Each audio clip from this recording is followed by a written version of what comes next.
Councillors and staff, welcome to today's Operations Committee meeting. Yep,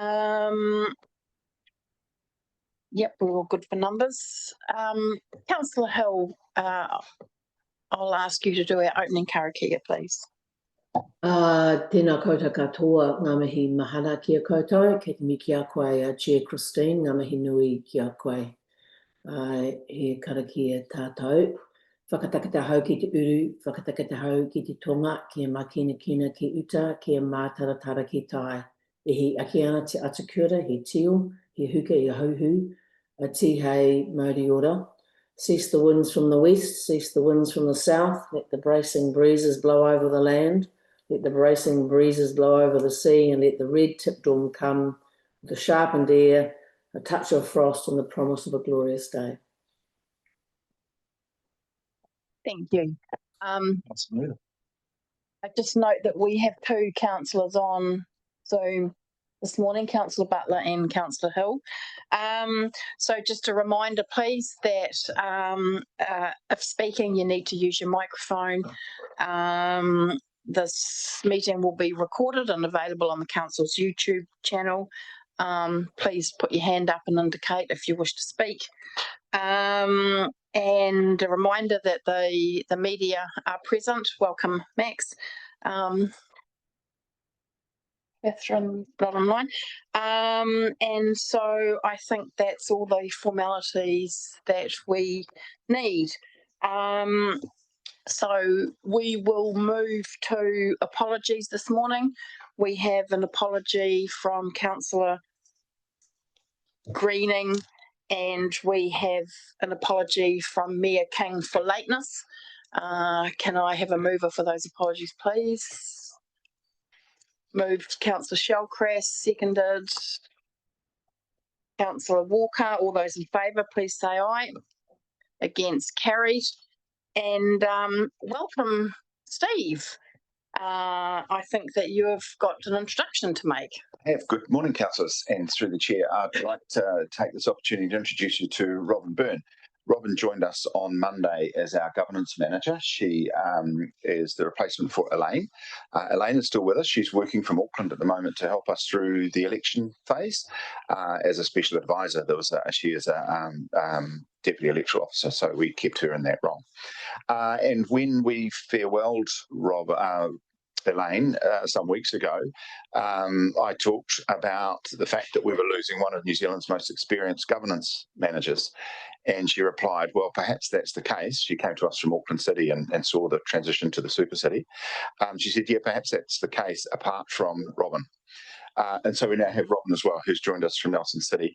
So I'm delighted that we have still got two of New Zealand's most experienced governance managers working for us and taking us through the rigmarole of not only an election, but also what follows. So I'll hand over to Robin and she can tell you a little bit about her background.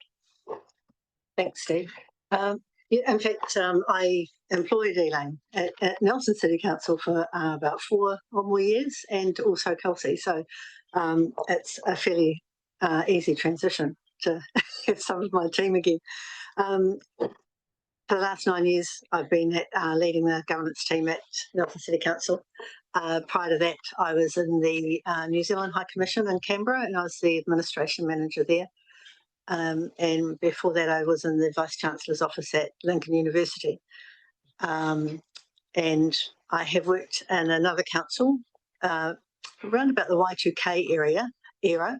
That was Kaikoura District Council. I was there for many years and loved that. And that's where I had my really good grounding in governance.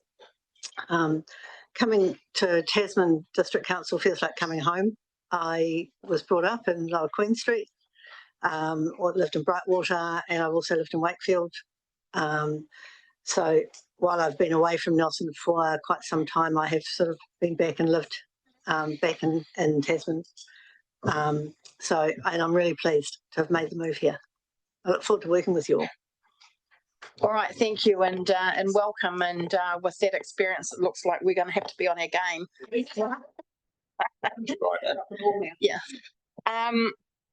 All right, so we don't have anybody registered for the public forum this morning, so I'll call for any declarations of interest in relation to today's meeting. It would appear not.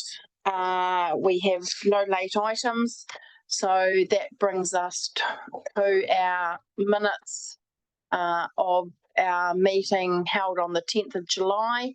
Do we have someone who would move they be in true and correct record?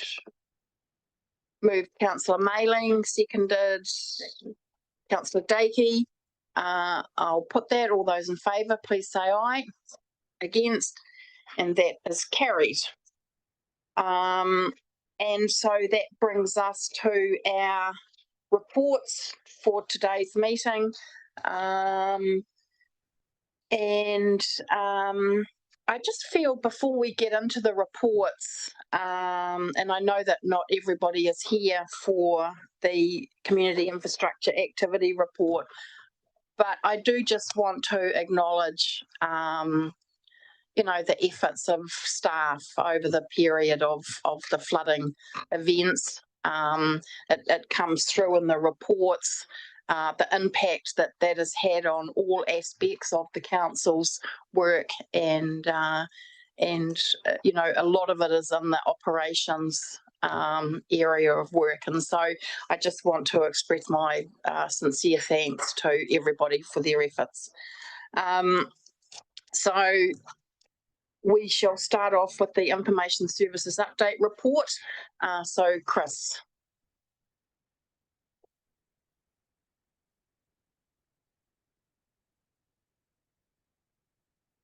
Good morning.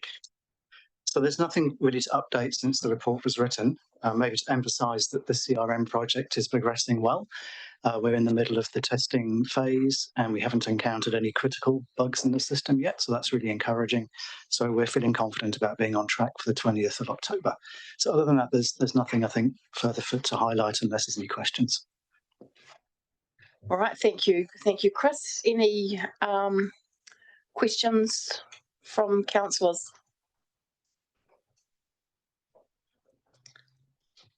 No, okay. I've got a couple myself. First of all, I'd just like to congratulate you on the award that the team received. I must admit, I don't know a lot about the SCADA network, but it sounds as though we're really top of our game for that. So congratulations to the team with regards to that. My question that you might just be able to help me with, paragraph 4.8 of the report, we're talking about the data and insights team looking at the governance of property data and building a data info hub. So it might just help me to understand a little bit more what that's about. If you could explain it to me, maybe by way of a user story, or how is it that's, you know, what's the experience going to be? That's a question I'm unable to answer. Pete, I don't know if you're available online, whether you know any detail about this one. Yeah, for sure. And sorry I can't be there today. I had an early morning meeting in Nelson, so I wasn't going to make it back out in time for the meeting with us being first. So I'm just joining online. So the way that we would look to use the data in several ways in the Info Hub. So one user story would be a staff member that wants to double check if there is property information that they just want to make sure they've got the exact same property. So in an Info Hub, we can run some analysis across the data and make sure we've got the right place. You know, our property data is accurate, but it's not necessarily 100% accurate all of the time. Likewise with customers, you know, we can get customer information in a couple of different places. So with customer data, you can do the same thing. But the Info Hub will also allow us to make data that can be made publicly available to the outside world, so that people can check whether it's environmental data or addressing data. We see data now in things like Top of the South maps. It's a way that we can bring more data out there, but that people can use in for their own sort of services or things they need to do, and we're quite happy for data to be shared with our sector communities. We do that through the LAWA system now. This is just another way that we can make more data available. Excellent. All right. I do understand that. Thank you. So we do have a resolution up there on the board. If there are no other questions, Councillor Mari, you're happy to move the resolution. Councillor Ellis, you're happy to second it. So I'll put that resolution. All those in favour, please say aye. Aye. Against, carried. Thank you very much, Chris, and thanks, Peter, for coming in online.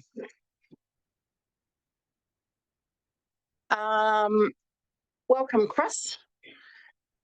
This brings us to the report 7.2, response to the 2025 resident survey. I'll hand over to you, thanks.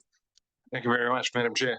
Good morning, councillors. This report is in response to some questions that were part of a discussion with regard to the resident survey results that came out.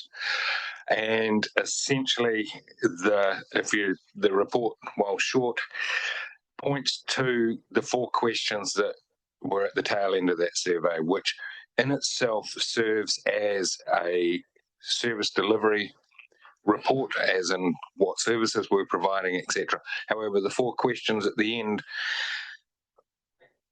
we believe are significant to the relationship we share with our community, and essentially that was around our reputation. Let's see if this is going to play. Yeah. All right.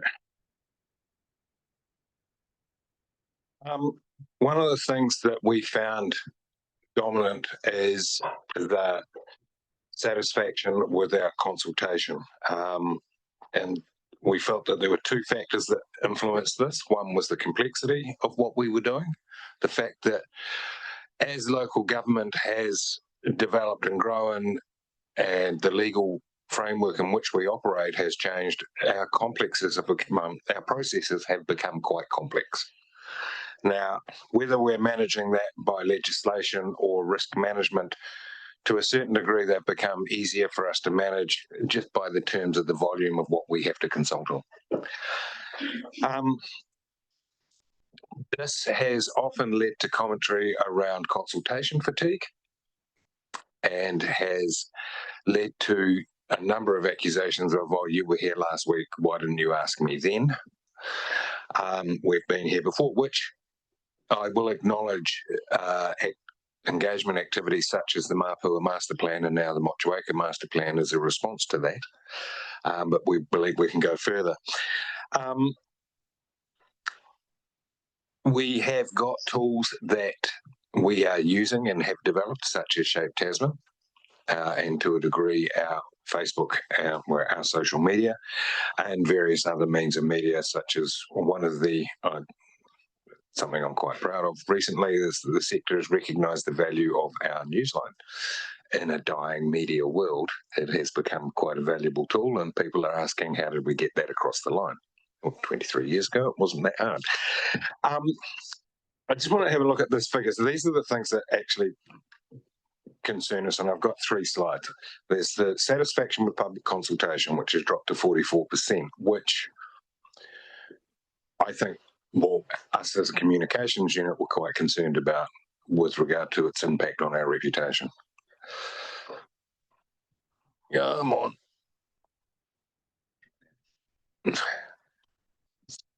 And I'm going to go back. No, I'm not. Sorry, there's a slide there. Council's overall performance. As a result, on the back end of that now, from 73, 71%, which I think are relatively high figures and are good figures, that has now dropped to 50%. We can explain those away. We can put them in comparison with the rest of councils around the country. We can explain it in terms of government's narrative that's currently out there. However, the end result of it is that it inhibits our ability to have a a good, positive relationship with our community that then starts seeking what is public value. It's despite the fact that councils around the country are probably experiencing, similar dips, and I am not going to sit there and say we're better or worse or anything like that. The fact that ours is at 50% is a concern to me. With a positive reputation, we can build on things like our behaviour, our projects, our delivery, our impact on people's lives, are viewed through a different lens. We can change many things that we do, and predominantly what we're talking about today is how we talk and discuss with our communities.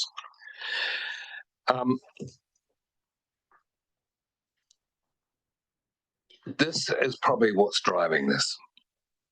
These are, as Councillor Dahey realised in the presentation of the recent resident survey, the gold is in the verbatim comments. And there was a fair amount of gold. These are comments that we got out of the survey, and they are certainly pointing to the way that we discuss, we talk, we engage. None of which we are doing at the moment is legislatively wrong. And I'm not throwing anybody under the bus here. It's about how we do it and how we can do it in a different way that builds a closer relationship with our residents in an increasingly fractured, opinionated world. This is about a conversation that we want to have. There are 3 pins to this reputation, and it's about those 3 objects. You see it there: trust and legitimacy, proactive solutions, and a sense, and that's joint ownership and responsibility. We want to build, through this framework, an environment of shared ownership, shared decision-making. Councillors will still be the final arbiters of the decisions and how those funds and projects go ahead. However, the fact that people see what we're doing together and have the ability to play a role in those decisions is essential. Trust and legitimacy, the fact that we're not questioned to the degree that, at a more basic sense. People trust our capability, that we are a credible organisation to deliver that for them. The solutions that we deliver are solutions that are proactive, that are decided, and that's what builds that reputation. And as we said, it's not just what we do. We can carry on doing what we're doing. It's how we do it that is essential to us.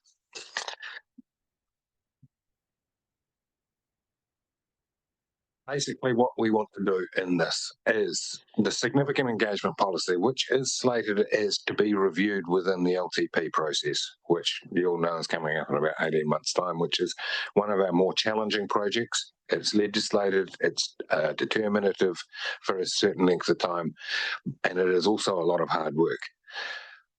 We want to bring the significant engagement policy back in the process and start that very shortly. And we want to focus on the relationship and make it a standpoint on how we engage, as opposed to defining what is significant. Therefore, how do we consult on those? We want to slip that back. That's not taking away in any way the legislative demands we have to consult on significant projects. Our engagement framework, which has been building and brewing in the background, it relies on a number of things, and one of them is the development of a jointly owned story about what it is to live in Tasman, why people choose to live in Tasman, why we make the decisions that we do. And we want that to be owned, complemented, added to by residents here, because it's about what we do together, not what we do to them. We want to start that ongoing conversation, and we've already got a pool of people through a little exercise we've been running with Shape Tasman to start that process about having a community and building a mutual understanding on why we do things, what is the outcome, how can they play a role, where are we going, what are the issues that we're facing, and what are the pressures that we're facing. We want to see a conversation that says, The pressures that you're facing are not dissimilar to the pressures we're facing, and they add together and they come together. And instead of saying someone's got it wrong or you don't know what you're talking about, let's have a shared understanding. And this is a part of a story building and a relationship building that will hopefully, and I know we're not going to get 100%, but it's more people than we're currently getting at the moment, understanding why we do things and how we do things and how they can play a role.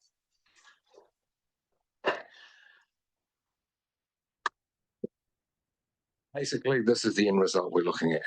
There's knowledge and confidence to actively participate. So our processes are not complex.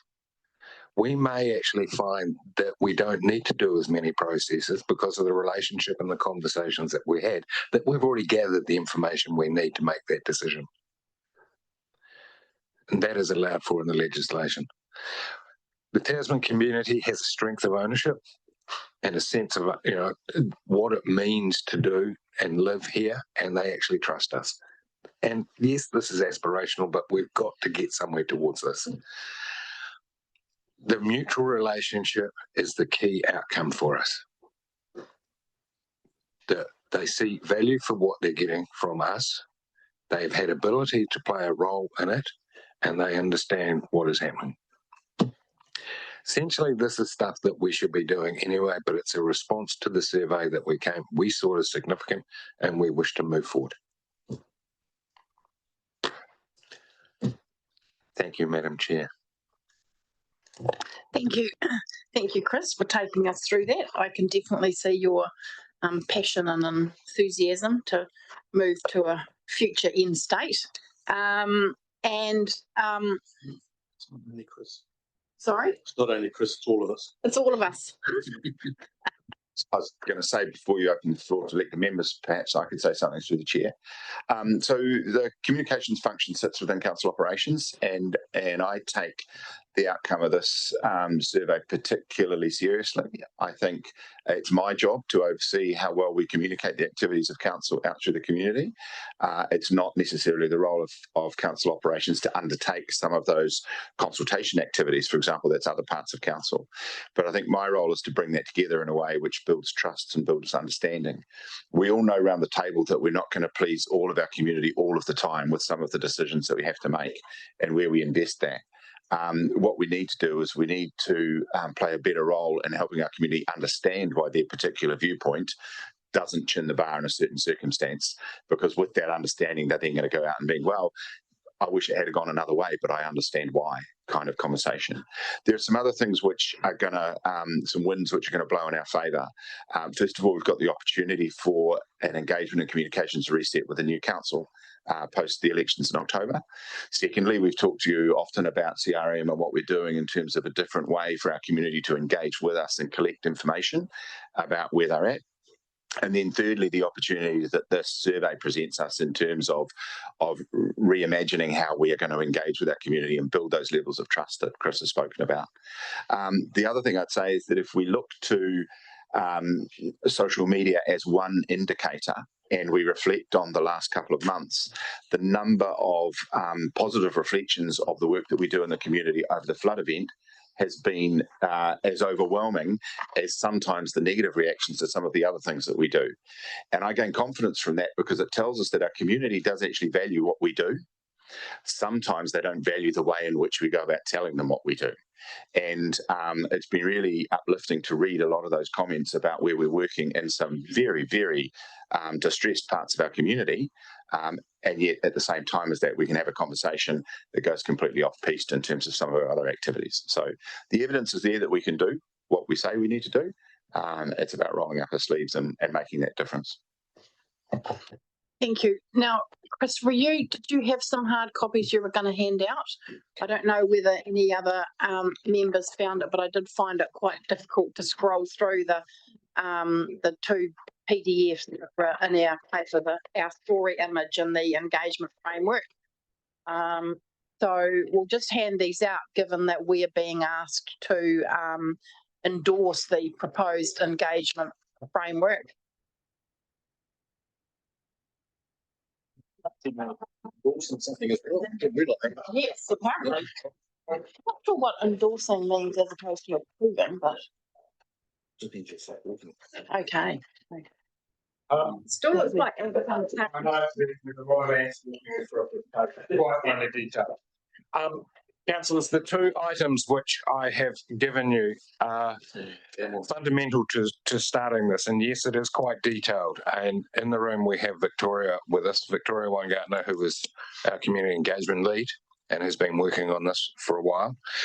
To give you some context, the story page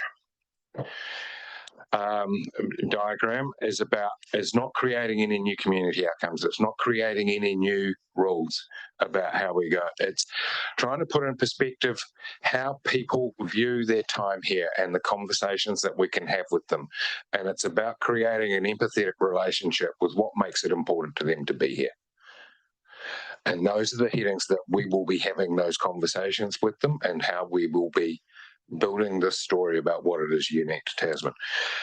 The other piece of paper there of the various scales, which is probably more Ant-like than most, it is detailed because it is a means by which we will be building the relative conversations and engagement exercises that we have with the communities, depending on what we're talking about.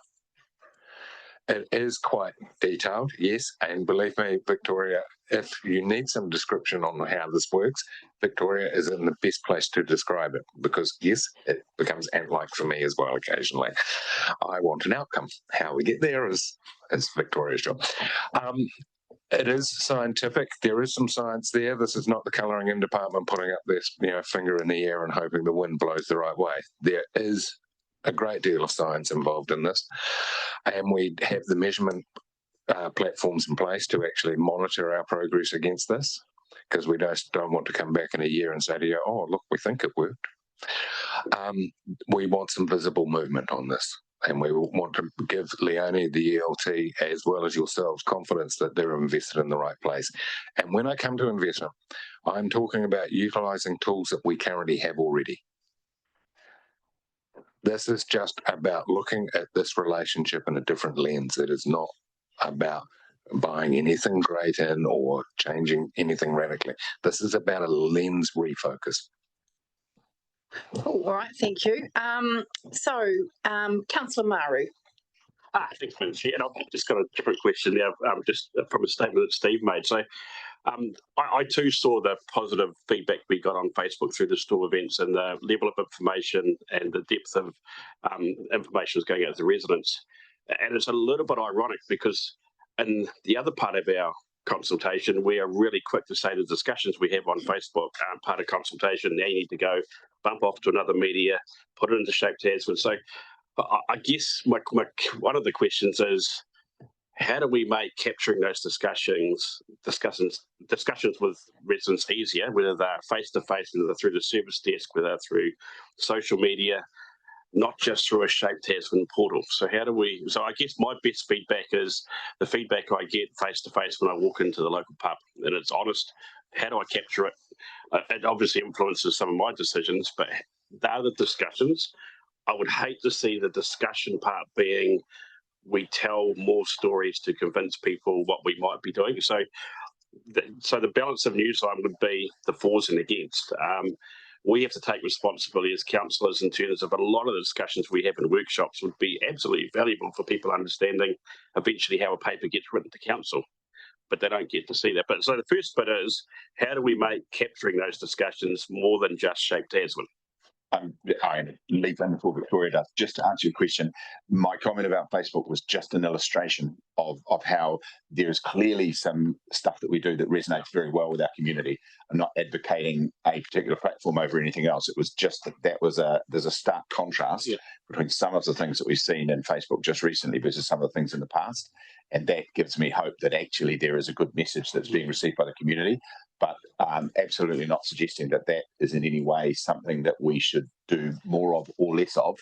But Victoria's got the detail on how.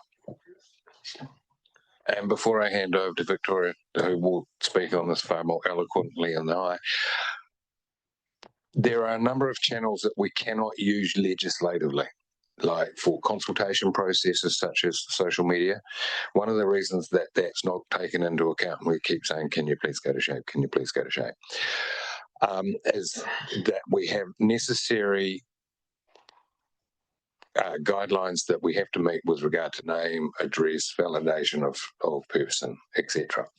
However, one of the things, and I agree with you, Councillor, is that we miss a trick in measuring the sentiment and providing a means for people to let us know how they speak. So we do measure sentiment, and we will be looking to roll that into informing how a community may feel or how we respond back. Now, one of the key things, and I think you alluded to it in your statement, while not being expressed, is how we go back to these people and say thank you very much. The fact that they don't know how something happened is because we haven't told them.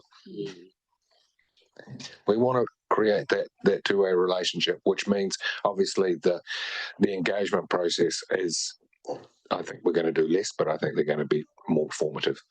And before I carry on babbling, I'll give it to them. So there's two parts to this. There's the story, and then there's the framework. The framework talks to, and you'll see down the side, 7 different sort of areas of improvement that we need to be making. And I'm more than happy to share an easier view of this, but in that you'll see one about capturing insights, and that is about looking about the mechanics of how we actually do that, what the legal requirements are to capture consultation and how we can do that and feed it to the right places to actually inform and then feed back the community that they've been listened to. We often do, this has been included in the consultation and taken on board. We don't look at what hasn't been and then feeding that back and then using it into the future. We are transactional on how we do consultation. So all of those 7 different areas are ways that we can improve how we engage with the community, not just on consultations, but during and throughout, so that they actually improve how we go into our consultation from the beginning. And the levels talk to our improvement. We currently know where we are, we know where we need to be. And this is an internal kind of capability building exercise so that across the organisation we get consistent in what we're doing. I think I've got one more. I think I've got and it comes, so the insight part sort of answers part of it. And Chris, you sort of touched on the other part in terms of if we're using a platform for information, even if it's an informational discussion, I'm sometimes nervous about the discussion that comes out of information that's on, because I often read some things for the first time in social media council posts as well. And when it goes past information into a discussion, it gets complicated for me. But if that's how people interact with council, not everybody's going to go to Shape Tasman, not everybody's going to be online. And I wasn't a great supporter of the cost of Newsign, but actually, I guess at least people that don't have technology have Newsign to get that information. So it's just being careful is that the length the private world will go to get feedback from customers and the expense they pay for that, and actually the expense we pay for it. I'm less concerned about the medium, whether it's legislated. So capturing it as an insight, I'm happy with, but to just blankly say, sorry, you can't have feedback on Facebook pages, go to Shape Tasman, we're just missing an opportunity.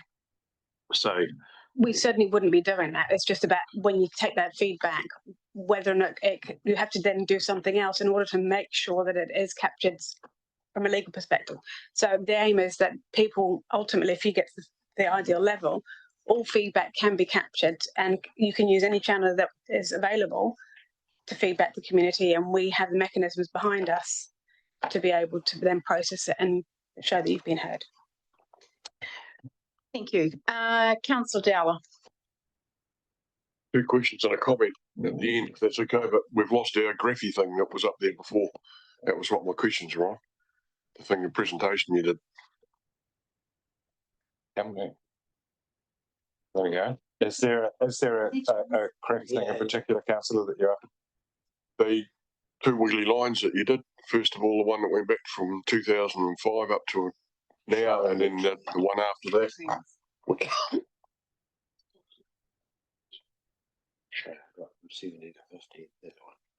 One. There's 3 there. There's a reputation, there's Yep, performance. that's the one. Stop there. Yep. Okay, so my first one is satisfaction with public consultation, we can see that da-da-da, and you've done it over a good spread. The next one, why doesn't that go over the same distance of years? Because you made a comment that 73 and 71 was possibly high. Or how do I know that it wasn't that high 5 years ago, 6 years ago? Because we didn't capture that question. We started asking that question in 2021. Now, that 50% is exactly what I'm getting from the public at the moment. Absolutely. It's gone downhill since I started here several years ago. And it's sad. But when you start talking to the people, and you made comments about people complaining about we're doing work that they didn't understand or it was left field or whatever, I find that they don't know it's in the long-term plan. We make a big song and dance, we've signed a long-term plan off. It's thrown in the cupboard unless you want to go and hunt for it on the line. So I don't know how you communicate it. I don't know whether you put a half a page in Newsline every 3 months to say that we're about to start these projects which are in the long-term plan to pre-warn people. Because a lot of people ring me up and say, what's going on over there, mate? What's our rates paying for that for? And I just turn and say, well, hang on a minute. Did you comment on the long-term plan that it's affecting you through that? No. I said, well, are you aware it's a long-term plan? No. So obviously they're not following the long-term plan as much as they should probably, but we're not also putting it out there that that's what we're doing and the reason why we're doing it.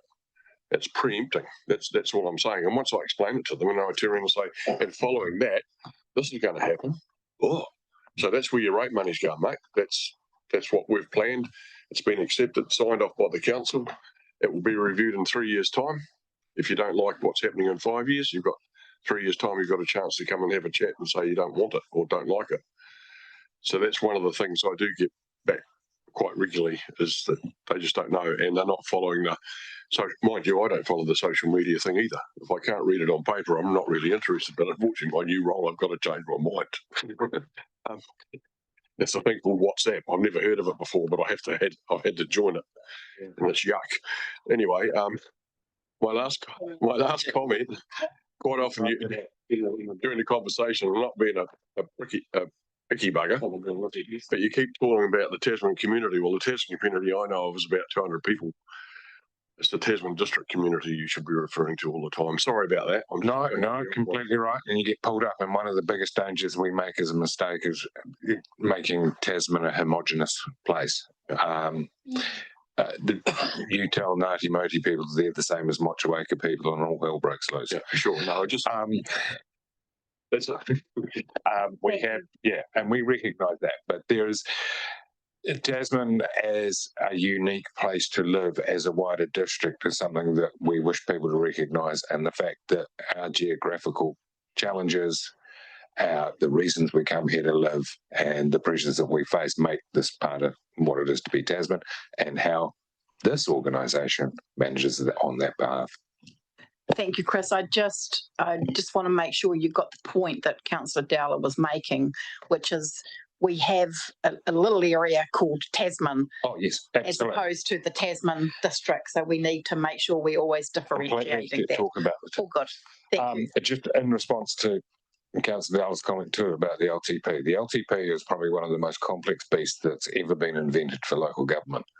And it starts 18 months out. And we wish to start that process 18 months out as well with the whole of Tasman and give people the opportunity to understand what this means. And Victoria's ready and poised. Thank you. All right, Councillor Mayling. Right, well, just quickly, I'd probably take a slightly different perspective on this. If you look at the people that vote around the country, it's under 40%. Here it's about 50%.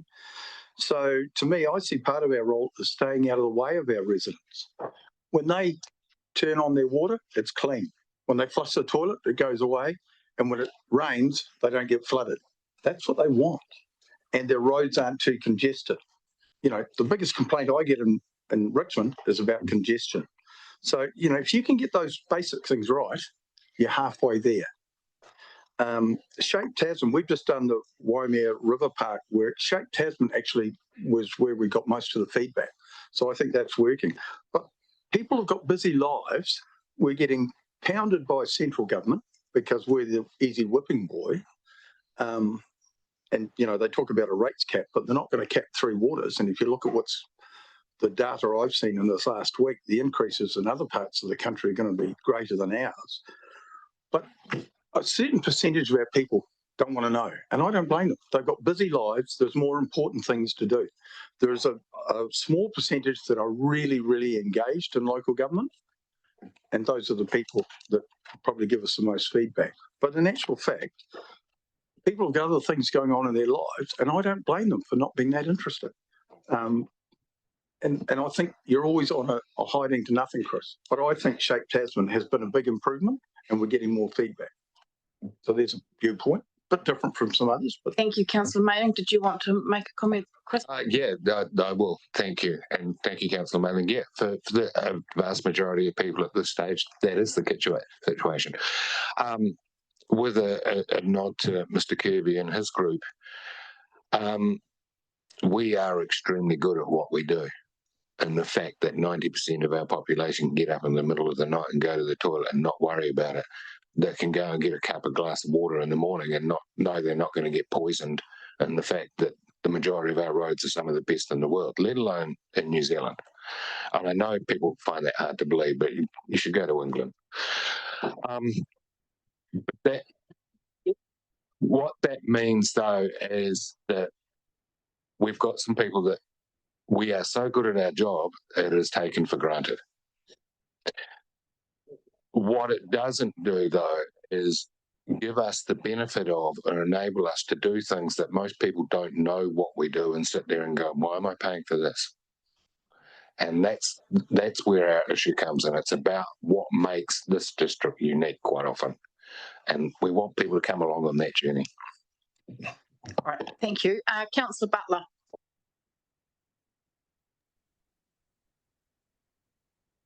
Thank you. Thanks very much. Just first of all, if there's a spare copy or a couple of spare copies of the paper that's been circulated, could they be popped into my box and Chris's box, please? Thanks, in the councillor room. Yeah, I just agree with what everyone has said, but I just wanted to give a Golden Bay perspective, and that is that the very small numbers actually feature in the surveys for the Golden Bay residents. It really is not enough to get a picture of the isolated community. Out there on the street, there is a much more positive response towards what council are doing. I get a lot of feedback from people saying, oh, the staff were really nice, they were really good, they were really helpful, and it didn't used to be like that. So that's not coming through in the surveys. So whether or not we can have a bit more surveying in Golden Bay, I'm not sure. Maybe something the community board could do. I wanted to ask about Newsline, and I know that we've been through this before, that there is a response when I ask about it that Newsline is not getting to a lot of letterboxes in the Bay, and it is now having is seen as much more valuable than it used to be. So it would be great if we could have a look at that, trying to get it spread further around, because I think people are becoming a bit jaded with Facebook. And then the last thing I wanted to say was just about, in terms of working with the community, whether or not in the future workshops, some particular workshops might be opened up to the public so that they can see how we actually consider things. And I know it has been raised a number of times before and discounted for perfectly valid reasons, but it just may be a tool in the box. Thanks. Thank you, Councillor Butler. Councillor Datey. Thank you, through the chair. It's a challenging one, difficult time out there in the community. People are under stress, economic pressure, and most of the decisions we have to make are particularly challenging. Half the time, you get a 50-50 return on your feedback. Half are going to be disappointed, half are going to be happy, half are going to say you didn't listen. We've had issues recently. People have said we don't do consultation. Certainly remember the consultation we did on some issues because I remember very strong feedback. So I remember doing it. So not an easy space. In saying that, we have dropped the ball a couple of times, and councillors as well. So it sits on all of us. It's not just council staff, it's councillors as well. We haven't perhaps told our story well. And when we haven't done it, it's often been when the Mythbusters there's a good example. The myth-busting Facebook posts have been really good. So something's gone out in the community, and the media sometimes doesn't help as well. To their credit, they have to sell their stories. But things go around the community and they're not necessarily true, and they remain. And they do a great detriment to the council. And unfortunately, that's what I encounter when I talk to people on the street. I get one or two issues that remain that weren't really, and they weren't anything to do with the great work that gets done here. They weren't even 1% of the work that gets done here, and it becomes a sticking point in the community. So sometimes I feel we've just not, you sort of know when something's become an issue, and then we sort of go silent or we don't address it, and we haven't quite got our point across in the right way. Now that, like I said, falls on us too. It might be that if I'm lucky enough to return, perhaps I have to venture on to social media or something horrible like that. But I just feel, if you know what I mean, Chris, I feel like just a few times, it was around the bins, or whatever. And then I still get people telling me, you took the bins away, but we never did. So just the clarity of that communication when there's an issue in the community, how we sort of identify those and bring them to the front and don't let them persist. Thank you, Councillor Dakey. Very quickly, Councillor. And you've basically hit the nub of the issue, which is about building trust. So if you have a look at that survey that we did earlier this year, there are still a large number of people that go bloody cycleways 2 years ago. But it is not so much the cycleways that's the issue, it's the lack of trust in the fact that we've got decisions. Steve alluded to it in his statement. We are not going to get everybody agreeing with us, and we get that. There will always be a faction of people going, you've made the wrong decision. I will retire, and the challenge when I walk out of a meeting and I hear, I don't like what you've done, but I know why you're doing it. To me, that is the trust. Thank you. All right. We've got Councillor Walker, then Councillor Shellcrest, Councillor Ellis, and then Deputy Mayor Bryant. Thank you through you, Chair. Thank you for your report, and I'm happy to pass whatever it needs to go for the next part. I will move it. We'll move the resolution. Because I know we've had a few speakers and it hasn't been moved yet. I guess for me, and my question is, how do we take our community, the district, on the Hikoi journey of getting them to understand the difference between your engagement framework as opposed to our consultation processes? Because I see when the thing that we're passing today endorses the proposed engagement framework, our community hear and talk about consultation all the time. How do we sell the story around what engagement framework will now look like? And I'm pleased that it is going to be reviewed before the next long-term plan. My second question is, well, first of all, it's a statement.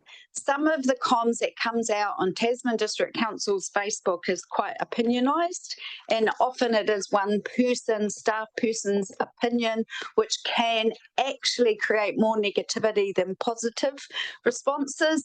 And my other question is, where does Anteno sit when we're talking about the engagement that we're going to be having moving forward? Get the newsline, support the newsline, understand Facebook can't be used for submissions, and I don't believe Anteno can either.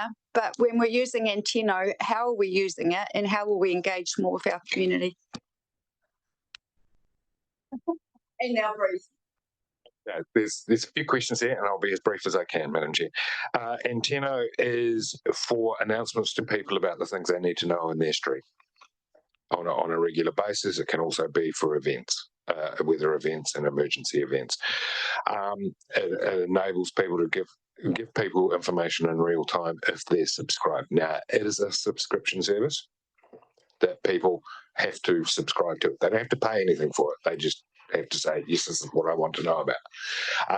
The beauty of Antenno is also that it's a push-pull. So they can come to us and say, which is not used that often, but we do pick it up, is, look, that pipe's burst, or that, that dog's tearing my chickens to pieces, blah, blah, blah. We can sort that out. Social media, Facebook. Yes, Facebook has taken us, in our strategy, has taken us in 3 or 4 years from a very negative perception to a positive reception. Our strategy in the past has been what I'd call dancing on the edge of a razor blade. And sometimes you cut your foot. And we work back from that and we learn from that.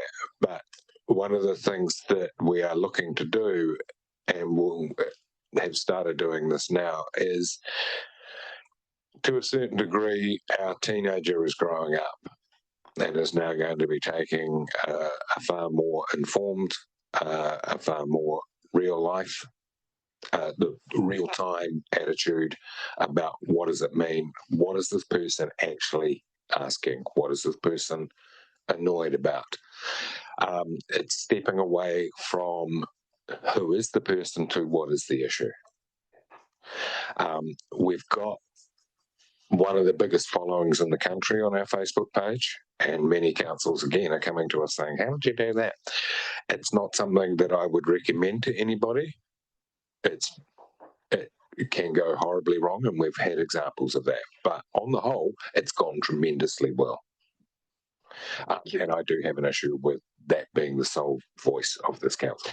Can I just have one quick comment on that? Is as a response to what you've said, and I've seen the bloodshed and the mop-up phase. So what you're saying today is that we believe we will see signs of maturity through those postings now. Maturity is a very interesting, description. It will change. Thank you. Councillor Shellcrest. Yeah, I've just got a couple of comments more than questions, but the first one's probably from my tradie background. It's the classic: you do a good job, someone will tell 5 people. If you do an average job, they'll tell 20. So that's definitely what I see in that space. But I had a really good experience at the service desk just recently getting a license, and I saw a whole lot of mixture of people coming to the counter, not always having issues, but some people having good experiences. I see a real opportunity there in that consultation space, and somehow you've already got them in. A lot of the time they have got time, a basic sort of survey. Do you want to fill this out? There's a room, biscuit or something. I mean, I just think you're not going to get everyone, like you say, but if you've got people in the building having not necessarily always a good experience, but I see a real opportunity in that space, and also in the youth space, with trying to get into the schools early and getting people engaged, because I was definitely not a person that would ever submit on anything, but now going through this role, I see how important it is. So getting them early, changing the way people think about and understanding what council do and how important it is. So that's my comment. You, Councillor Ellis. Thank you. Yeah, the results are pretty disappointing, and I think there are multifaceted reasons as to why. And I think sometimes we're also on a hiding to nothing. But I appreciate the comments made by Councillor Mayling in that really most of the time people they want to know that things that we're doing are working, and they don't want to have to be thinking about them. And sometimes I think the less people are thinking about us, the better job we are doing. And in saying that, I'm also a great believer in consultation, but consultation is really expensive. And we have had this, especially over the last few months, we have been talking about consultation fatigue, where we've been going out with so many pieces of consultation around speed limits and parks, and I've sat through just about all of them. And so I've seen the types of feedback that we're getting back. Can we, as we're moving through this process, I think it's really important that we let the community know what we're doing that is set by legislation, because there is so much that we have minimal control over.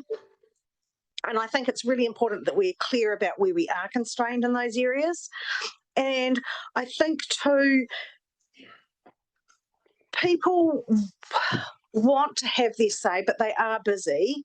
And as a person who has submitted over 20 odd years and have been involved well before standing for council, so I'm quite familiar with how that works. Sometimes it can be really hard when we're putting pieces out there to see how the things that council is putting out to be consulted on, how they affect people individually. And I think sometimes that's a shock.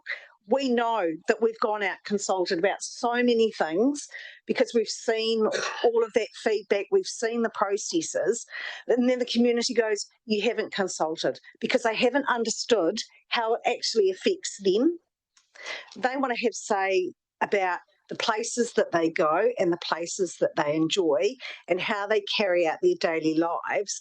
And to me, that is the meaningful consultation, is when people actually understand how it's going to affect them. Because often we go out with the titles in our consultation.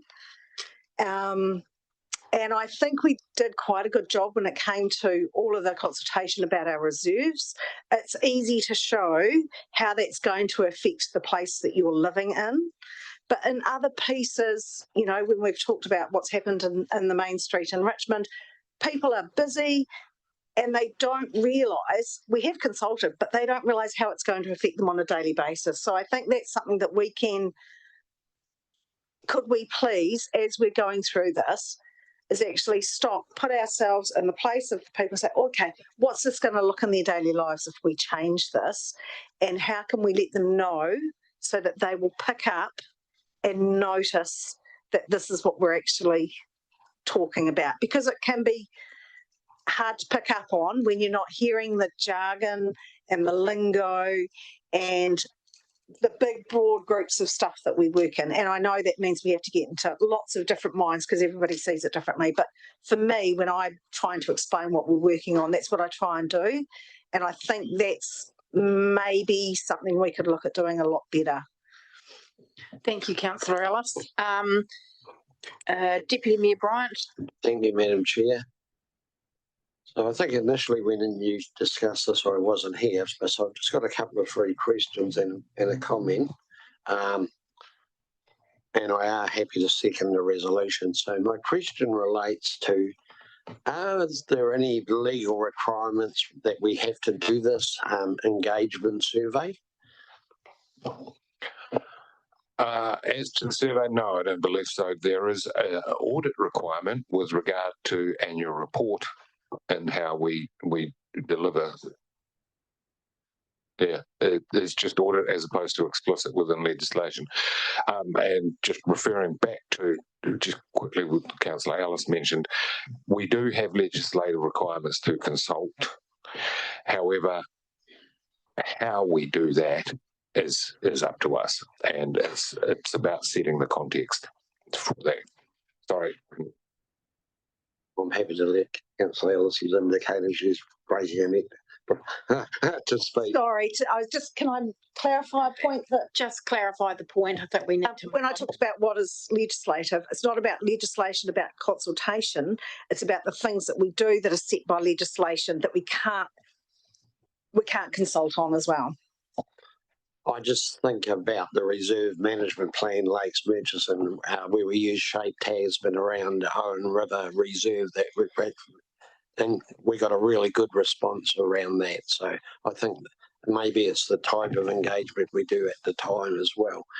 But I have noticed with these surveys over the time I've been here, they do tend to go up and down in how we rate. And I know at times we have paid quite a lot for these surveys to be done. I just wonder if there's real value in doing that, telling us how good or how average or how bad we are. Why do we keep doing that to ourselves?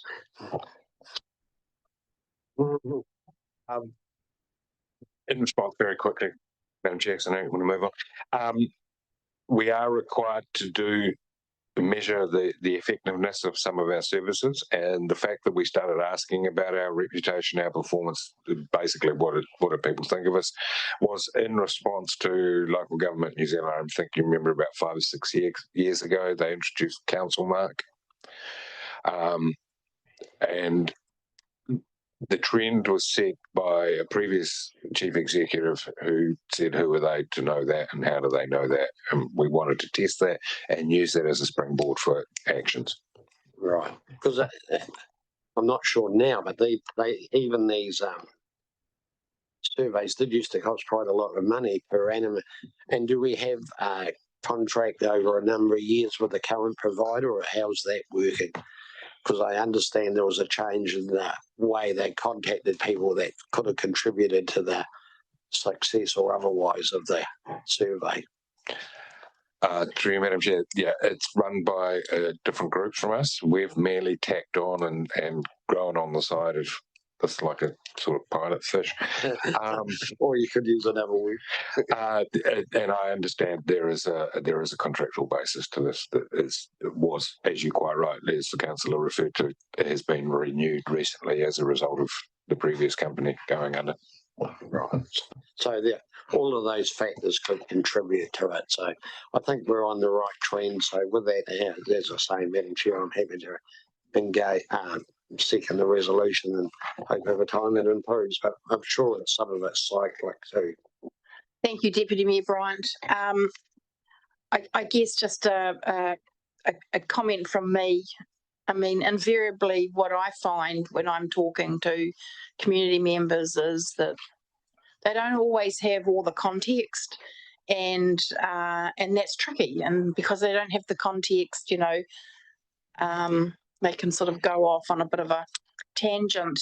And I do congratulate the council, because I think there's been a few issues lately where, and this might be my personality type, but you know, you've just put out a whole lot of factual information.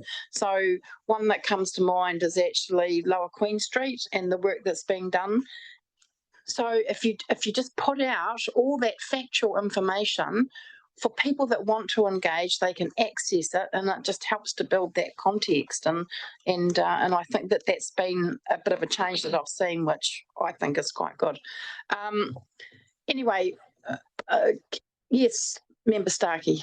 Sorry, just one last comment. Just taking off what you were saying, there was a diagram that was put out about how our rates are spent recently, and I thought that was really, really good, because I think people kind of just think about how it affects them and what's in their life, but when you see what our rates actually cover, you're kind of like, oh, pays for this, this, this, and this. It's not just siloed. So yeah, that was really good. It's just in conclusion that, yes, back to the earlier comment I made about the thoroughness of Mr. Kirby's group's operations, it's the fact that a number of people don't know that we do it. It is so good, and they take it for granted. So much of our stuff, they don't know that this is what their rates are paying for. Thank you, Chris. Now I'm just going to check in, Councillor Murray. Did you want to have the last word? Not necessarily, Madam Chair, but you might have the last word this week. But I just don't want to lose track of the survey result that we're talking about, because we can talk about people that don't care what council do and don't respond, but actually in the service delivery part, the results were quite positive.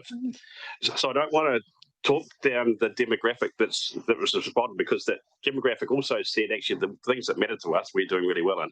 So I just wanted to leave with that, is that I do take that to heart, and I take it as a reflection of the job that I've done this term, and I can only get better, Stu, if I come back. But you know, this is part of a survey where a lot of the other results have been very positive, so we can't lose track of that. All right, thank you very much. The resolution has been moved and seconded, and so I'm going to put the resolution. All those in favour, please say aye. Aye. Against? That is carried. Well, thank you very much, Chris and Victoria. I like your enthusiasm, and we'll see how it progresses. We might have a 10-minute break. And then we can crack on to through the next report. So look, if we could be back here at 1:45, thank you very much. We do we are going to, we're moving on to community infrastructure activity report, but we're going to start with the section on transportation. So this is covering pages 39 to 62 of your report. Sorry about that, Mike. So over to you. Thanks, Jamie. Thank you, Madam Chair. I'll take my report as read. I'll just note one significant thing is you'll be aware, but it's worth noting that we got the good news from NZTA that they're going to provide us with a high level of funding assistance for our storm recovery and response. And that's really notable because it's the highest level of funding assistance that we've ever received from NZTA, which is a really good result. And I just want to acknowledge everyone from, I guess, the council and NZTA and on the government side who are involved in that process. So it's a really good outcome. So yeah, with that, happy to take any questions. All right, Jamie, thank you. Just on that note, I think probably some thanks to NZTA, but it probably also goes for the thoroughness of the case that you've built, your information, your data, telling the story and the way you've built your relationship. So thanks to everybody who did the work on that. Deputy Mayor Bryant, just informing you we're starting with transportation. Yep, okay, all right. I thought it's a topic you might be particularly interested in. Yeah, well, we'll start with you then. yeah, thank you. Just to follow on from Jamie's, I think, right from the Mayor and the relationship he had with ministers and the Prime Minister all helped contribute towards that, getting that very high far rate. And all the NZTA with the relationship we have with EMA through the Regional Transport Committee and all of those things, which makes a huge difference to their ability to do that works, and the team doing those works, both Downer and Fulton Hogan on both the local roads and state highways, continue to do a great job and have done a really good job. I was just talking to Councillor Shieldpress and the Councillors Lounge about the Mott Valley Highway, and that when you first see it, you think, how are we ever going to clean it up now? And then you see the job they've done. They've done a really great job, particularly the likes of the Stanley Brook Bridge, which I went and looked at the last weekend. The scale of the flooding that took that bridge out is hard to comprehend, and yet having to rebuild the approaches on both sides is just incomprehensible when you saw it as a little wee creek. But yeah, no, it's ended up a great job, and I'm sure all the roading works I've seen around the district has been good. Just in relation to your report, I have got a couple of questions about roading in my ward. Just firstly around the Braeburn track, we do have a site on the state highway, Coal Creek, which is at risk, and that Braeburn track may have to be used as an alternative for vehicular traffic at some time. Is it reinstated to, it's one I haven't looked at to be fair, of it to a scale where we could use it for light vehicles anyway, if needed? Through the chair, Braeburn track is not and has never been, I guess, a road that is capable of carrying a lot of traffic. Certainly wouldn't be suitable as a detour for state highway traffic. Its most likely use would be for local residents who know it.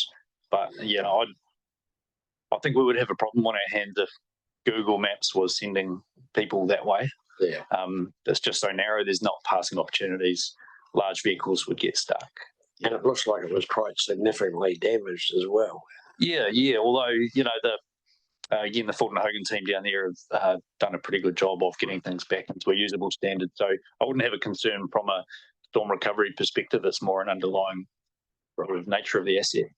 And then my other question relates to the Materi slip, which you've covered in the report, but quite a lot of work to get us to where we are now and getting that, and a huge slip when you think about how much materials have to be. And we've got the higher far rate for that work, I understand. Just wanted to confirm that. because there is a number of people up there that have been quite impacted by that. So that must be about, if it hasn't already started. Yeah, so that started last week. We were extremely pleased for all the residents that NZTA agreed to fund that one, and also that the neighbouring landowner worked with us to give us a site to dispose of that very large amount of material. So yeah, it's a real win-win. So we expect that job to be finished within 6 weeks, all going well. Right. Excellent. So no, really happy with all of that, Madam Chair. Thank you. Any other questions for Jamie on roads, Councillor Maru?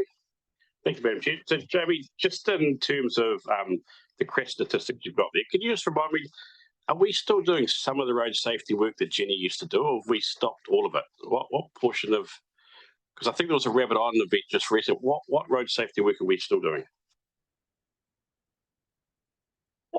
Through the chair, our ability to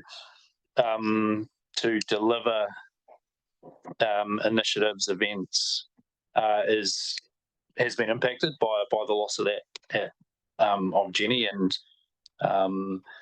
we still have some underlying sort of contracted suppliers doing work for us. For example, motorcycle training. So that's going on. And we're still working with some of our road safety partners like the police on those initiatives, like the Rabbit Island young driver training.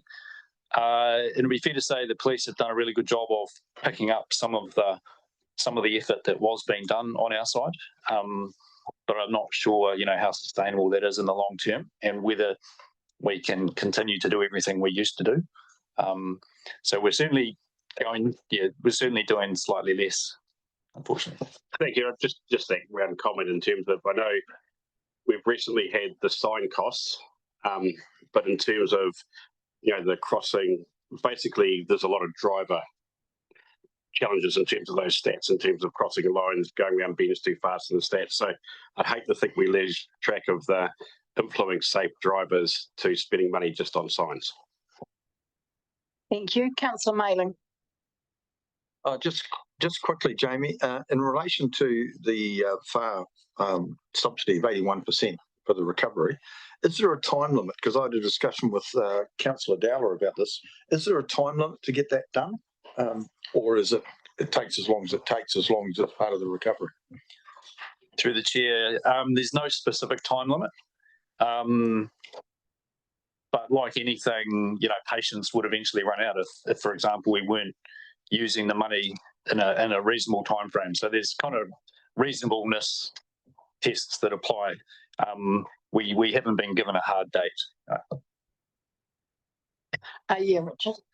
Can I just add to that too, is that the NZTA have given a limit across Te Tau Ihu for Marlborough, Nelson and us for all this. So got a discussion with our Marlborough counterparts tomorrow to find out what their scale is and what ours is, to make sure that we're both within that limit.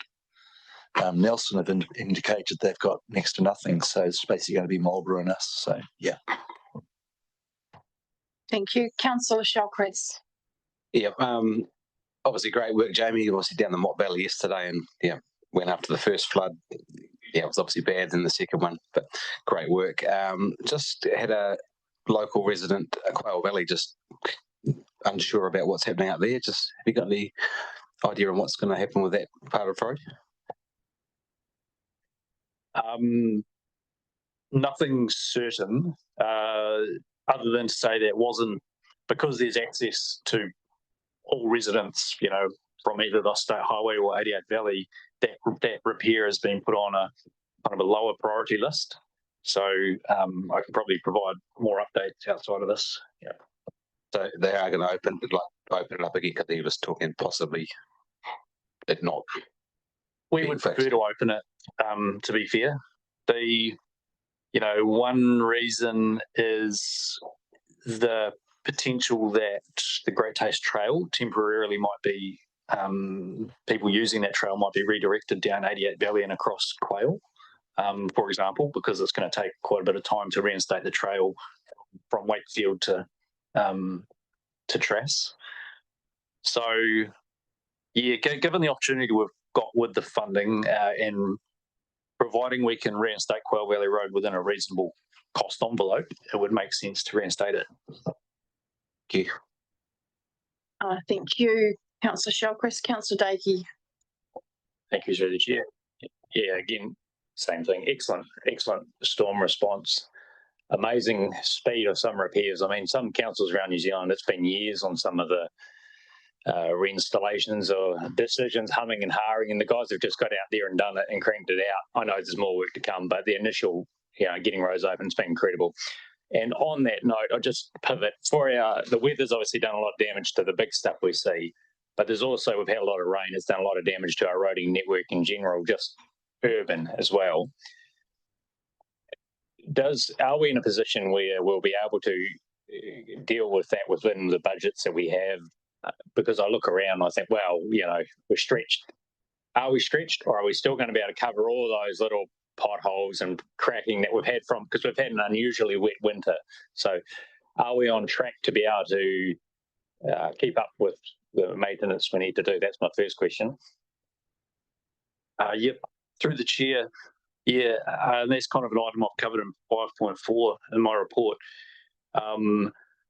We've put a lot of work recently into setting up our structure together with the Alliance to be able to deliver all of the storm recovery and our programs, routine maintenance work. It's really important that we do all that. And, we have a really big upcoming summer season of reseals and reconstructions and a lot of work that needs to happen.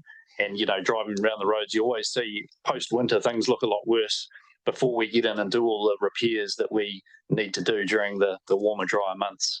I'm very confident that we'll get it all delivered. We've planned out a structure that will involve a lot of subcontractors and additional crews within our Alliance itself to get all of that work done. So very confident. That's great. That's good news, because that's one of the concerns I hear in the community. And obviously with the government coming in with the far rate contribution, it's going to help a lot budget-wise. The other question I had was getting a lot of feedback in the community around Maipua intersection. Obviously, it's State Highway 60. It's not necessarily our road, but I'm not on the Transport Committee. But has the committee captured that and passed that on to NZTA? Because the community more and more strongly is saying, look, we're afraid something serious, serious things are happening there, and they're concerned, of what could happen any given day. So is there a way that, or has that been passed on through the committee, or can it be passed on through the committee? Thank you. Through the chair, funnily enough, I was at a meeting yesterday with Emergency Services and NZTA, and that was discussed. And NZTA have their regional safety engineer reviewing that sort of entire section of road to see what can feasibly be done. It is a concern to everybody. Thank you, Jamie. So in terms of the impacts on the roading network, we now understand what the far rate is going to be for response and recovery. At what point will we know what is the residual cost to council, which is over and above what we had budgeted for? We are working through that right now. We would like to be in a position to estimate that. And Matt McGlinchey is putting together a report for the 11th of September full council. We'll do our best to estimate that. It is difficult still at this stage when we haven't done investigation and design work on many of the sites that require, structural rebuilds, retaining walls, things like that. So we'll do our best estimate on that residual cost. And the best I could indicate at the moment is between 4 and 5 million as council's share. That's in line, I think, with previous estimates, but it is subject to change. Thank you. And such a huge impact of getting that, high far rate. And then just one question before we'll finish on transportation. The Great Taste Trail, totally understand what we're dealing with in terms of the Wakefield to Trass Valley component of that. I know in the report you're saying that, you know, we can't expect that to be opened, but what time frame do you think you are going to work to?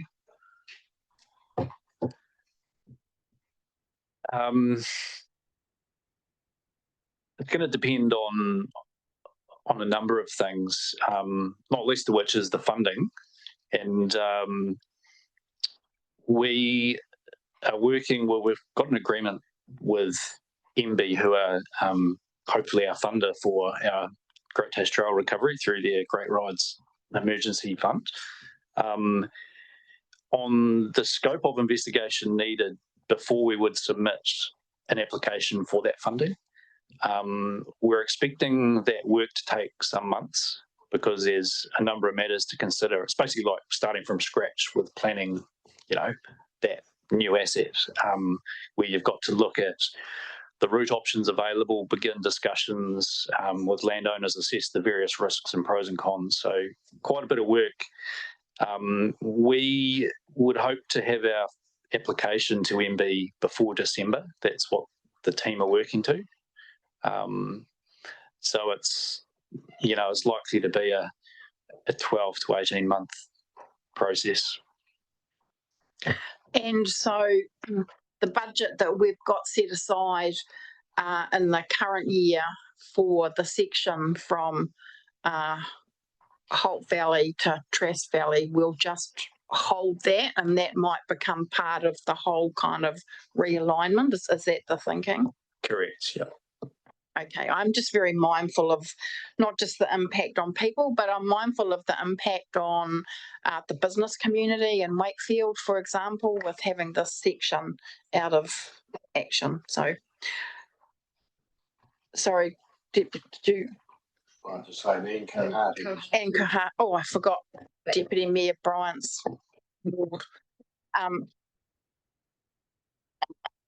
All right, thank you. And so once again, Jamie, thank you very much for all your efforts. It's much appreciated.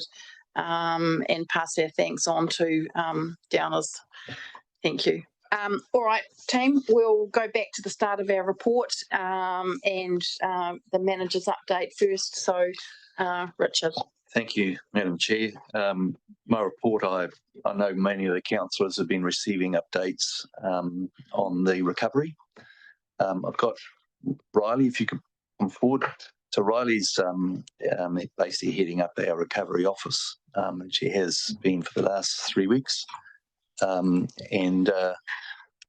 heading up the social PO. Although there's infrastructure work being done, the things that's obviously emerging is the psychosocial aspects. There are people out there that are now suddenly realising what the impact is. And so our navigators, we've got 3 of them. They've been out visiting people and working with the Rural Support Trust, with Richard Kempthorne, and Health are now helping with resources. So, Riley, perhaps can you give a bit of an update? I might give a brief synopsis. Anything more you want to add on that and on the wider recovery? Thanks. Thank you, and hello everyone. Nice to see you. That's correct. The psychosocial issues are popping up now, and that's kind of what we expect. It takes a little while for things to settle in, difficulties to start popping up. You know, still on your land, insurance is difficult. So we've got 3 navigators, as Richard said, who are amazing. We have other support networks in terms of the insurance claims resolution service that is now nationwide, that can help people work through their insurance claims and their difficulties. We have community meetings that we've been going to, and we've just been made aware of some difficulties for some families in Ngatamoti. So we're going to go to the school hopefully next week and just bring together some support networks in terms of RST and some health people to that at the school. So there's things like that we're hearing through that. We're also hearing through people from the Mayoral Relief Fund applications, and so we're picking up on those individuals or families, households that have indicated that they're doing it quite tough. So we've got those things in place. We're working on a lot of the funding stuff at the moment. That's taking up a lot of time, and we're being helped with NEMA from central government on that and other central government agencies, but that's taking a lot of time at the moment. All right, thank you very much for that update. So this is pages through to page 18 of your report. So is there any questions or discussion? Oh, Councillor Walker, sorry, you are here, yes. Very much here. Thank you, through Chair. Just some feedback from our community around our navigators and the value of them. And it's really awesome to see that even though Tasman District Council doesn't actually have the wellbeing normally, it's normally something that MSD do. It's really lovely to see that they're part of the team. I guess my question, and might not be able to be answered by you, but maybe Richard Kirby, is how long have we got them for? And who is covering, obviously, the work that they're doing? There's a cost to that.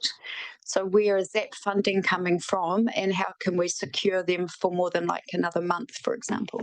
Do we answer that? Okay, through you, Madam Chair. They're contracted for 6 months at this stage until December. One of them is contracted for full-time and 2 for part-time, so we can just reassess that as we go along. We're looking at funding for those roles from the DIA Lotteries Fund, that once you have a declaration, they 500,000 becomes available. Because we've had 2 declarations, there's $1 million available. That's for community, principally that their preference is to fund community organisations, but they'll also look at community-facing roles such as navigators, and that's a good fit. So we're working with them at the moment to provide the information that they need. We've been working for them quite a long time, so hopefully we'll have that sign up quite soon. So that's what we've got at this stage in terms of them 6 months until December, but we can relook at that if needed. Can I just add to that? I did indicate to Nemi yesterday that although we're looking at 6 months, that this is probably likely to go for 12 or 18 months in the social space. So we might need to carry the navigators on beyond that. So I've already indicated that message at this point. Excellent. All right. It would appear nothing further on the management update. So, Mike, that'll take us to waters and waste update. Thanks. Thank you, Madam Chair. As usual, I'll take my report as read. It's a fairly comprehensive report covering the response and recovery. So there's a lot of information in there. We're pretty much back to business as usual now. And a lot of the issues that we got away fairly lightly in terms of the 3 waters. Most of our issues revolved around sewage overflows and the water quality, which impacted on our ability to treat water in places. So we had boil water notices and so on the go. But the infrastructure itself held up pretty well. My team has just completed, or in the final stages of drafting, a recovery plan, which covers the repairs and issues with resilience that we've unearthed through this process. And this has a list of small, medium and long-term projects, which will then be fed into the next annual plan, long-term plan, activity management planning as well. So Council will consider, especially the resilience type projects that we need to deal with going into the future. And we plan on finishing this report this week, or the plan this week, and it will be presented to Richard to approve tomorrow. Other than that, I'm free to take questions. All right, excellent. Thank you, Mike. Any questions for Mike? Deputy Mayor Bryant. Thanks, Mike. Thank you, Madam Chair. Thanks, Mike, for the report. Very detailed as normal. Just in relation to the breaks in Murchison, seems to be becoming a reasonably regular occurrence and oldish pipe. Have we got a scheduled date to replace that pipe? We review that schedule every year. We have got, for water supply, we've got $1 million a year for renewals. Of course, that's a significant increase on past years where we only had 250,000 a year. And yes, so we look at the highest priority pipes. I couldn't tell you exactly what date that one is, but we look 3 years out for pipe replacements. Right. But that has certainly in the last 6 months or so, I would say it's coming to the fore. I think we've had 3 major breaks on the Murchison pipelines in the last few months. And there does seem to have been some delays in response, and I think on one occasion even had to provide a water tanker. Is that because the contract is based in Richmond rather than in Murchison? Or? Yeah, it takes 2 hours to get there to Yeah. respond to anything. And then we get on site, we've got to assess it and then Yeah. go to, so depending where it is, sometimes they know what equipment they need, and other times we've got to rely on storage and what storage we've got, yeah. Yeah, because it does seem to be becoming quite an issue. So would you be able to check if it's likely in the next 3 years and let me know? Sure, unless you guys, your team's got the renewals projects, haven't you? Because I'm sure we'll get asked that around there. Yeah, no, that's certainly, we could follow up on it. That'd be great, thank you. Thank you, Councillor Walker. Thank you, and through you, Chair.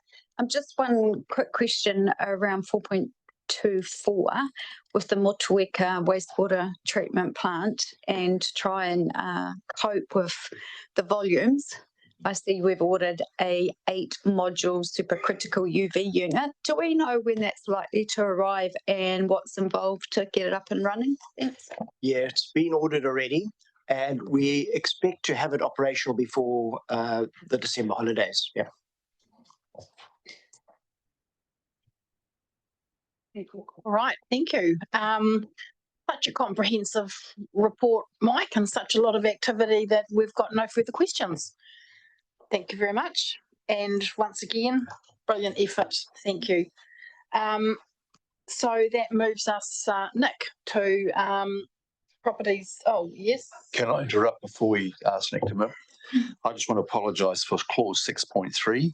I did start amending this and I believe I got interrupted and then forgot that I had started amending it.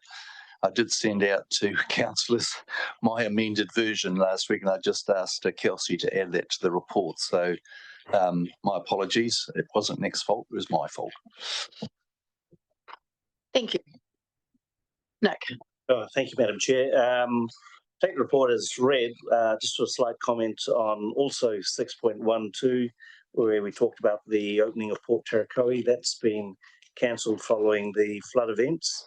However, we are organising a tour with the Enterprise Committee, so if anyone would like their names added to the invites, you're more than welcome. Open to any questions. Thank you. Is your microphone on, Stuart? No, okay. Any questions for Nick? Councillor Shellcrest. My one's just around the, where is it here? The Lord Rutherford pool and the insurance threshold. So obviously just in that insurance space, obviously I know how much that bill is every year. Are we happy where we're at with that threshold? I'll refer that to my colleague, Mr. Strange. It's part of his report.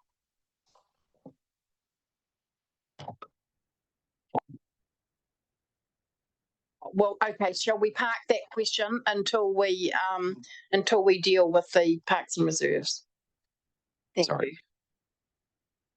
Any other questions for Nick? No, it would appear not. Thank you very much, Nick. And thanks for all your efforts. Reserves and facilities. So welcome Tony and Richard. You're the head honcho today, are you, Tony? Thank Through you. the chair, I'm representing Grant Reburn while he's away. We'll take the report as read, and I've got support with Richard Hilton and Jane. If there's any questions, I'm sure it's the same. We've had a lot of damage, so if you've got any questions, fire away. All right, well, maybe the first question then coming back to the one of insurance at Lord Rutherford Park. Jane. Through you, Madam Chair. Yes, it came to our attention after the actual event that our insurance has changed slightly. We are self-insuring a lot more, and our excess, which was previously $50,000, has been increased to $250,000 to reduce, obviously, our outgoings. So the water ingress into the Lord Rutherford Pavilion, we've estimated, so we had the loss adjuster through to look at it, and we've estimated it will be at 50,000. So that will come from our maintenance budget. Thank you. All right, councillor Dakey. Thank you, through the chair. Exciting to see a new staff member coming on board for the Richmond Reserves. Just one small point, spelling mistake on the gentleman's name on page 18. I want to get that corrected. I very won't take it personally, but I'll remind him anyway when I see him. I was just going to say, similar to roading, when will we have an idea of the costing overall? Obviously, there's a fair bit of widespread damage to some of the parks, and I was up in Kingsland the other day, and there's significant slips and bumps. So, how's it going budget-wise? When will we know or not? Through you, Madam Chair. Again, we've got a lot of estimates and costs are unknown as yet, but we've sorted up to $450,000 to $500,000. The month of July, through our principal contractor, we spent $49,000 on general cleanup, etc. And there would have been expenditure with other contractors on tracks and trees, particularly trees. Can I just add to that? Through you, Madam Chair, I had a discussion with Richard yesterday. There are some aspects of the reserves that where I've got a question mark on whether we replace, like there's a couple of reserves with toilets, portable toilets. So what I've asked is that we put a table together to come to council on the damage for you to make a decision on whether we do the replacement or not, yes, or do the repair or not. So that will be part of the September 11 report. Yes, that's more or less what I was going to say. And hopefully we could have a look at it even at a ward level. So ward councillors might be able to prioritise within their ward those decisions as well. Obviously, easier to do it as a council, but just I should say maybe we could workshop it, or that list could be sent out to wards in advance just to consider those prior to the meeting and reach out to community if we need to and get a little bit of feedback ourselves before making a decision. That'd be great. And I think I'd just respond to that. The funding is actually not by wards, actually across the whole district. So from our perspective, we need to prioritise it district-wide. Now, different ward councillors might think theirs is more of a priority than somebody else, but it's got to be a decision that you all make.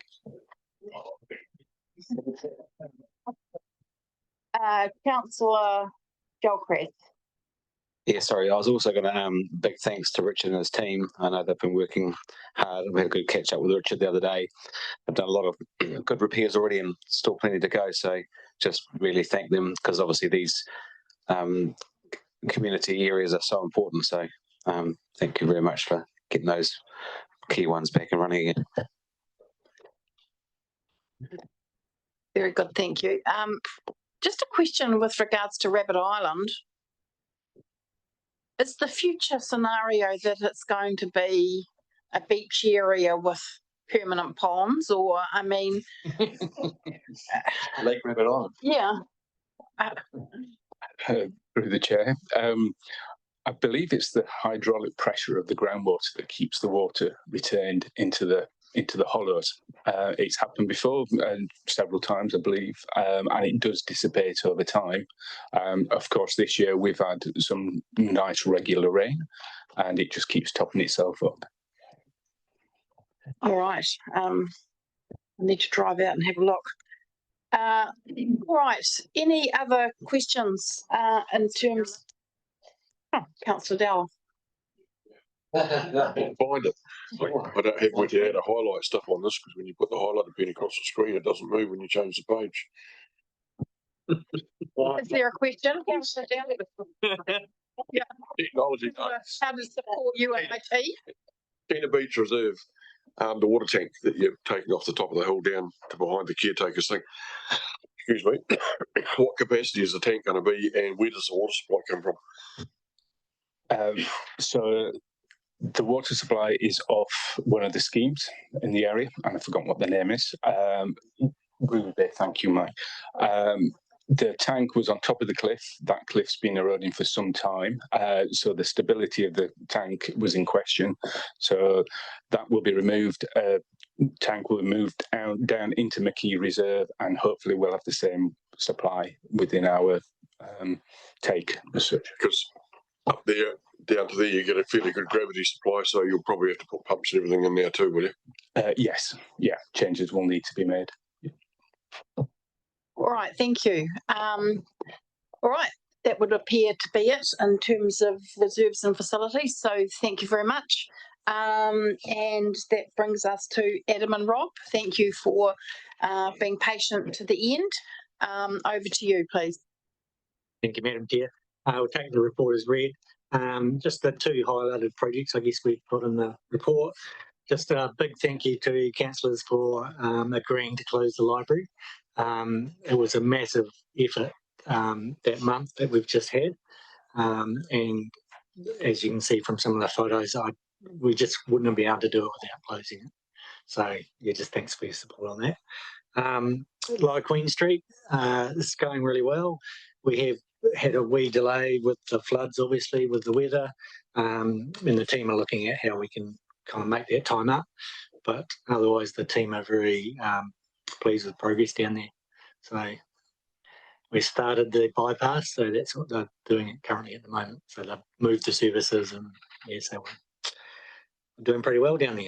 So yeah, any questions? All right, over to councillor Member. Thank you. Oh, Rob's got a question. Sorry, I can just add to what Adam's saying in terms of a bit of an update. So one thing not on the projects list is we've set up a project for managing flood waste. The waste team has been successful in getting $2 million of funding from MFE, and they've got a waste management plan in place, and we're going to deliver that as a project. And our focus there is silt at the moment. We're looking for places to dispose of it, and we've collected silt at Rewalker from approximately 30 properties, and actively going out to landowners to troubleshoot and answer questions. People have got debris on their property and that sort of thing. And I guess coming back to the theme of telling stories well, we are very pleased with the way the stop banks performed during the floods. Delighted. We fixed up a lot of sections that were at risk with rabbit holes, erosion, fence posts and trees in places they shouldn't have been. And speaking to the growers post floods, they've all been very grateful for the fact we've done that work. And of course, the town was well protected, and we've got a lot more work to do. We've still got about another $8 million of funding to spend in our current stop banks program, and there's been some reprioritisation, and we're keeping on going. Yes. Just want to add to that. Thanks, Rob. The $2 million from MFE is a 70% subsidy up to $2 million. So we still have got to find 30% of those costs. So it's not a straight grant. Just a slightly operational question from me. I can't help but notice the diggers have been in the Waiiti by the bridge at Waiiti. And now there's just this massive pile of, I don't know, tree slash and all the rest of it, debris. So what is our standard operating procedure in terms of what we do with those big piles? Presumably we need to move it away, otherwise it's going to end up back in the river. I noticed someone with their chainsaw as I was driving home yesterday down there, filling up their trailer, but what do we do with it? We would eventually clean it up. And I'm not sure who's responsible for that, whether it's rivers or whether it's reserves. But at this stage, is to clear it out of the river so that it's open. But we will be clearing it up, just like all the other silt places. They'll be coming back and tidying it all up. So do we encourage the public to go and help themselves? Yeah, fill your boots. It's less for us to clean up.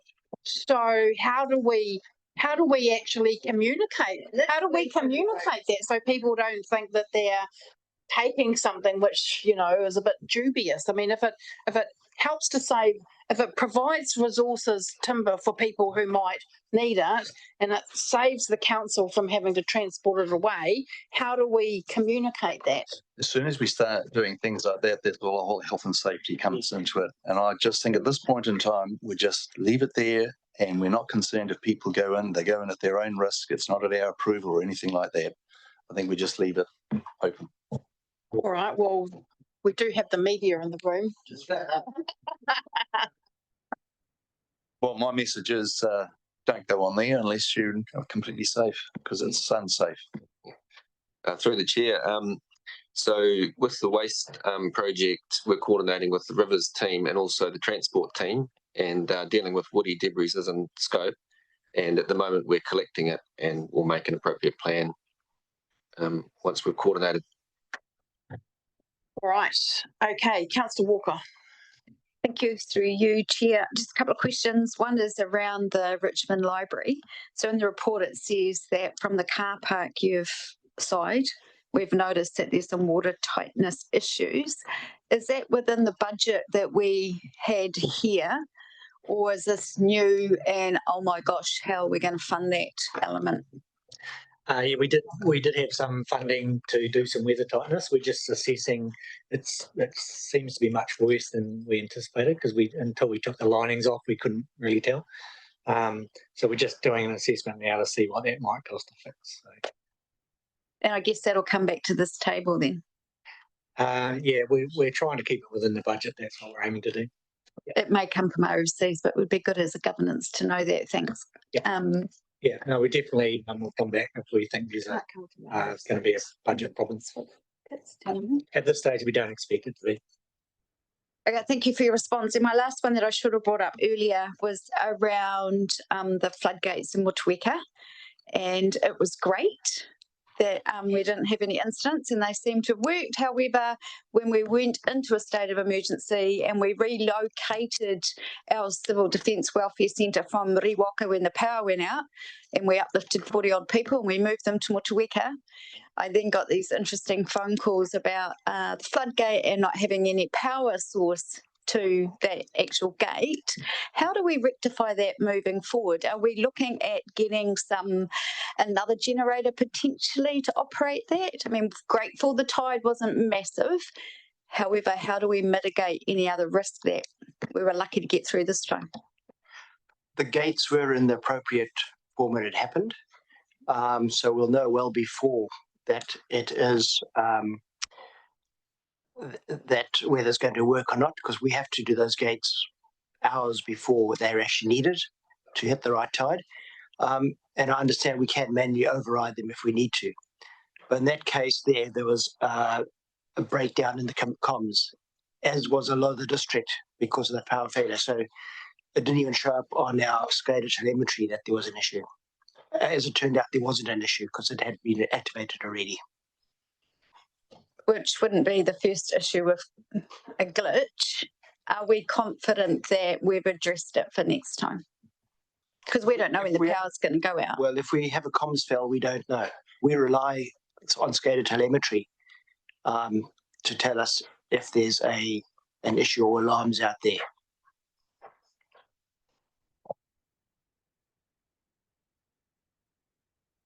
Not sure that brings me much assurance, to be fair, but don't take that personally. Thanks. All right, thank you. We do have a resolution up there. I had a question, Ronnie. Yes, you may. Comment.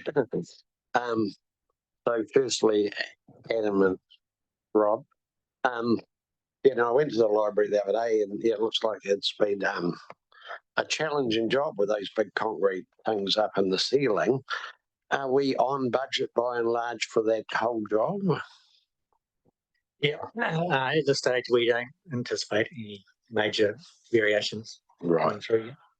And that must have been quite challenging for staff and having to get everything back and work around that, even with the library closed. So I think we probably need to recognise both the builders and the library staff have done a job. Because I imagine they had to clear all the books out and then put them back by the look of it, did they?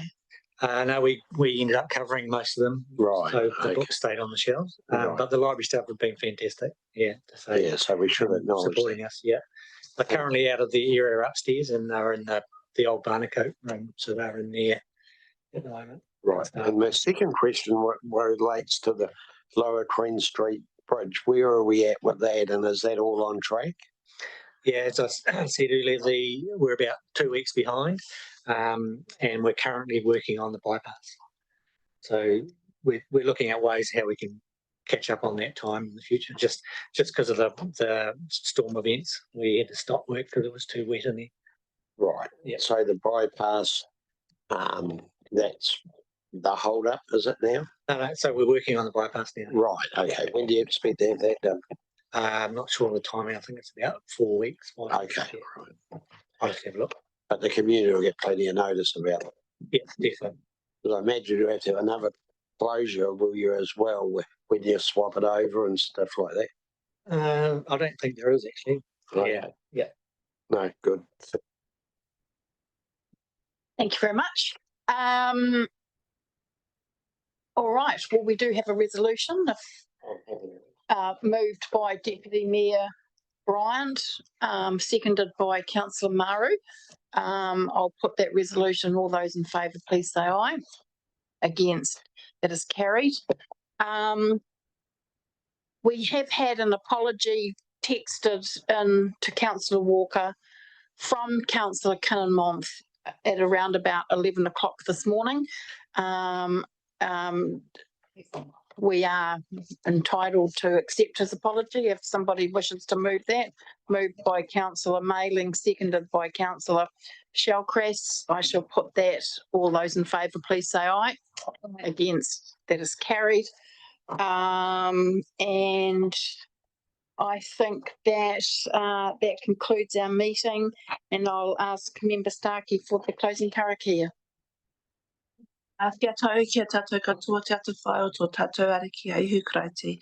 Me te aroha o te atua me te whiwhina tahitanga ki te wairua tapu ake. Amen. Thank you very much. Enjoy 1 hour I've given you back.